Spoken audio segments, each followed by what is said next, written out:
نحمده ونصلي على رسوله الكريم اما بعد فاعوذ باللہ من الشیطان الرجیم بسم اللہ الرحمن الرحیم۔ امام حاکم اور امام احمد بن حنبل رحمۃ اللہ علیہ فرماتے ہیں کہ ہم نے امام ابو زرع رحمۃ اللہ علیہ سے احادیثیں سنی، 1,00,000 احادیث سند اور متن کے ساتھ انہوں نے ایسے بیان کی جیسے آدمی سورۃ اخلاص پڑھتا ہے۔ انہیں 5,00,000 اللہ کے نبی علیہ الصلاۃ والسلام کی حدیثیں یاد تھیں۔ بخاری شریف کی آخری حدیث حضرت امام ابو زرع رحمۃ اللہ علیہ سے مروی ہے۔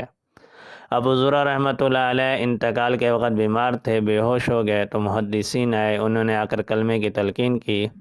محمد بن شیبان، ابو حاتم، محمد بن مسلم رحمہم اللہ، یہ سارے محدثین ان کے شاگرد ہیں، کلمہ پڑھ رہے ہیں، لیکن امام ابو زرع رحمۃ اللہ علیہ اسی بے ہوشی کی حالت میں کچھ نہیں پڑھ رہے۔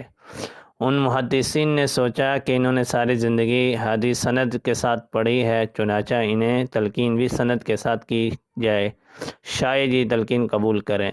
تو پہلے محدث نے حدیث کی سند پڑھی، وبہ قال حدثنا ضحاک بن مخلد وحدثنا عبد الحمید بن جعفر، پھر چپ ہو گئے۔ دوسرے محدث نے اپنے استاد کی سند سے 2-3 راوی پڑھے، پھر وہ بھی چپ ہو گئے۔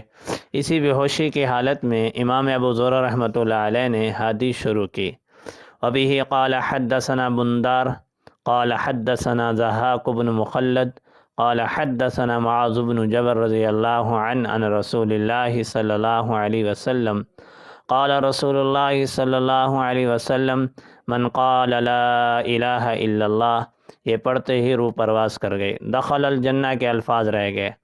آدمی جس چیز کے ساتھ شغف رکھتا ہے، ساری زندگی مشغولیت رکھتا ہے، دل اور دماغ پر جو چیز چھا جاتی ہے، موت کے وقت وہی چیز سامنے آتی ہے۔ اللہ پاک ہم سب کو ایسے زندگی گزارنے والا بنائے جیسے اللہ کو پسند ہے۔ ہر آن ہر گھڑی اللہ کی اطاعت میں رہنا، اس کی یاد میں رہنا، کیونکہ خاتمے کے کر وہی چیز عود کرتی ہے۔